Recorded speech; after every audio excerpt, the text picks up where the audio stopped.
Welcome to Facts TV News, where everything is true. 3-year-old among two killed in Hanover gun attack. A child was among two people shot and killed in Cascade, Hanover on Wednesday night. A third man was also injured during the incident. The deceased individuals have been identified as 27-year-old B farmer Tavares Stevens and a 3-year-old boy identified as Comar Williams of a Cascade address. Reports from the police are that around 7 p.m., the two were among a group of people standing at a shop when men traveling in a Toyota Axio motor car drove up and opened gunfire at the group. The three received gunshot injuries and Stevens and Williams later died. Investigations are ongoing into the incident. She really just wanted to see her grandma. 12-year-old Janelle Walters loved her grandmother so much that the thought of not being able to visit her reduced her to tears last Friday. The young girl had made plans to spend Easter break with her father's 68-year-old mother, Beryl Walters. The plan was to stay with her until the following Sunday. She called her grandmother on Wednesday when she went on break. So Miss Beryl called me and said that Janelle called to say she is coming over on Friday. Janelle's mother, Christine Gilbert, told reporters during a visit to the family's home on Wednesday morning. She recalled when a decision was made not to let Janelle make the trip on Friday, her daughter began to cry. I said to her, "Don't cry, every disappointment is for a reason, because you asked Daddy twice and something came up, so maybe it is best for you to go another time," said Gilbert. She spoke in between sobs, a framed photo of her daughter clutched close to her body. On Saturday, heavy rains that lashed St. James kept Janelle from visiting her grandmother. The young girl was determined not to make another day go by without seeing her grandma. She insisted because she said she had promised Grandma that she would come. She didn't go to church on Sunday because she woke up and got ready early. She really just wanted to see Grandma, Gilbert said, her voice cracking from grief. She and her grandmother were very close. They had a close relationship, she added, because going off in search of a photo album whose precious memories would prove her point. Gilbert last spoke with her daughter on Tuesday, while the child ran errands with her 25-year-old aunt, Shannon Walters, her grandfather, Beres Walters, and her beloved grandmother. She had called, as she usually did when away from the family, to keep her mother in the loop and to relieve the boredom of waiting for her grandmother to complete a transaction at the bank. On Tuesday, she called me and said, "Mommy, I'm in the bank with Grandma." Auntie Shannon and Grandpa Gilberto called. Janelle ended the call by saying, "That is what I called to see. I just was feeling bored."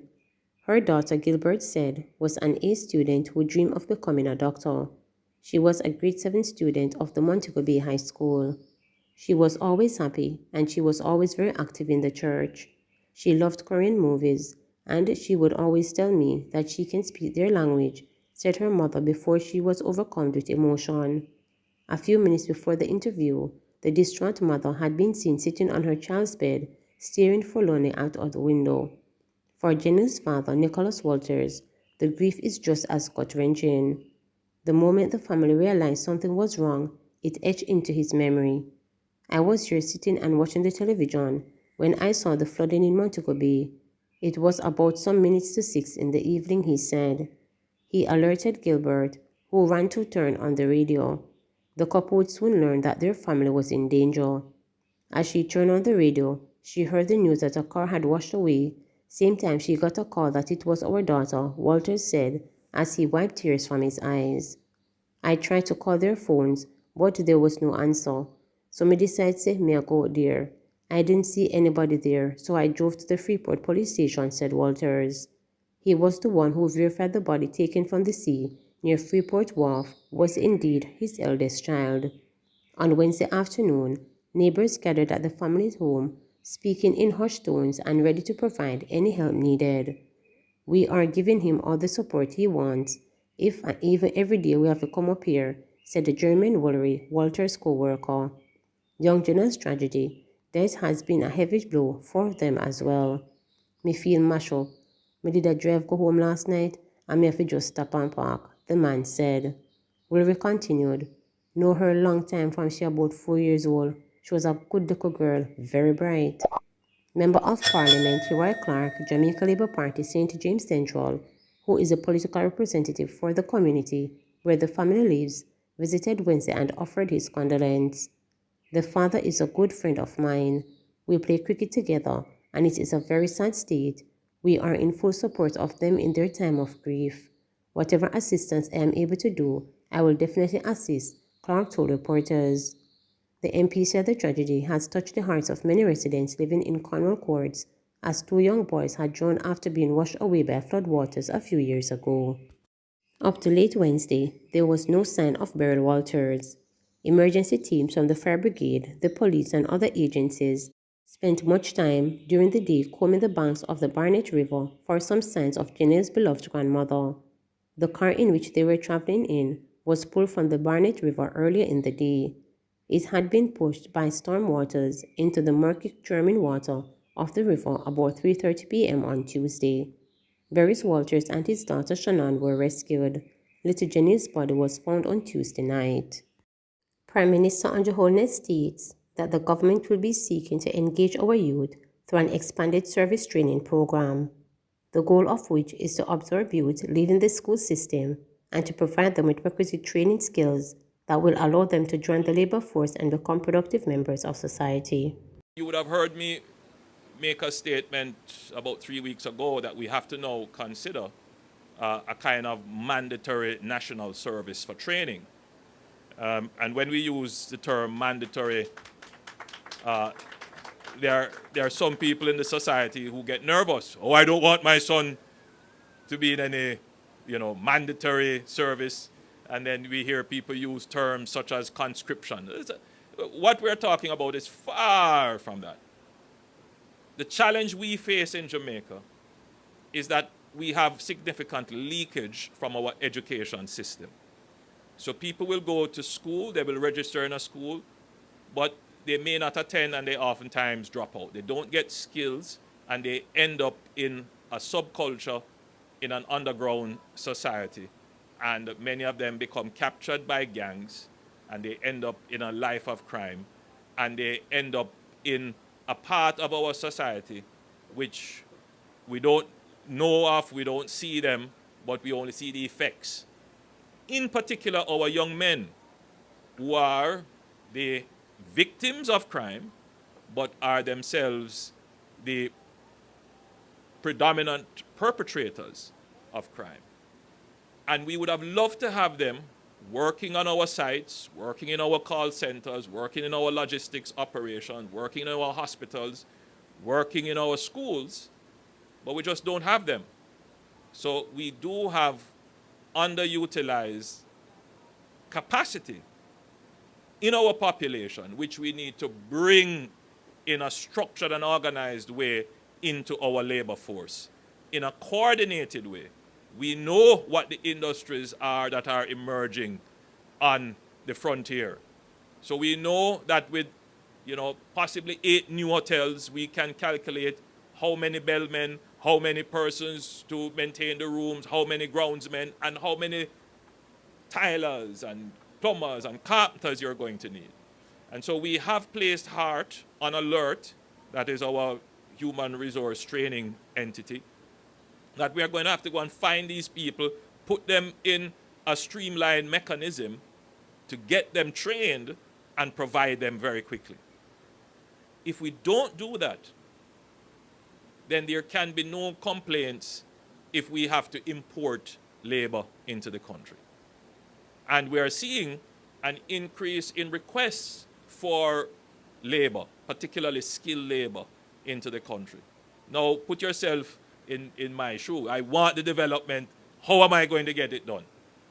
Well, I have to go and train the workers. That takes time, but in the interim, we can't stop the developments. So, for those people in Jamaica who say, I can't get a job, I can't get a work, the system fight against me, forget that. We are now on the pathway to take off. Whenever you're seeing this happening in a country, it means now that you're on that runway, you're about to take off. And we cannot allow a labor shortage to be the constraint on our growth. Prime Minister Andrew Holness further stated that he has taken notice of the recent traffic accidents over the last few days. He is cautioning road users to be extra vigilant while traversing the nation's roadways. There is no need to be reckless. There is no need to be irresponsible. There is no need for this kind of abandonment of responsibility on the road. Your government and your prime minister is always on the job, always working, always paying attention to what is happening. And I have taken notice of the traffic accidents. The people, I get a sense, especially from the young people, that they have been cooped up inside for 2 years. And so they are going to party with a vengeance. I want to express a few thoughts to our young people in particular. This is an amazing time in Jamaica's history, and you are alive to witness it.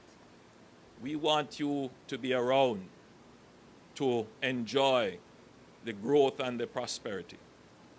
There is no need to be reckless. There is no need to be irresponsible. You will get to where you're going even if you drive a little bit slow, even if you drive with greater care, even if you stop and allow someone else to go. There is no need for this kind of abandonment of responsibility which we are seeing emerging post-pandemic. It is so sad to see the accidents that are happening and the loss of life and labor as a result of that. The cost on our healthcare system, especially those who ride bikes without helmets. There will be a new Road Traffic Act, so aside from my public plea, we will start a very strict enforcement of the new laws and regulations under the Road Traffic Act. And then we don't want to hear about the system fighting against us. That's very tired and played out. It is stupid to ride a bike without a helmet. And that's what it is. Regulations for a new Road Traffic Act to come into effect soon. Regulations for the Road Traffic Act 2018, tabled in Parliament by Minister of Transport and Mining Audley Shaw on February 1 this year, are expected to come into effect very soon.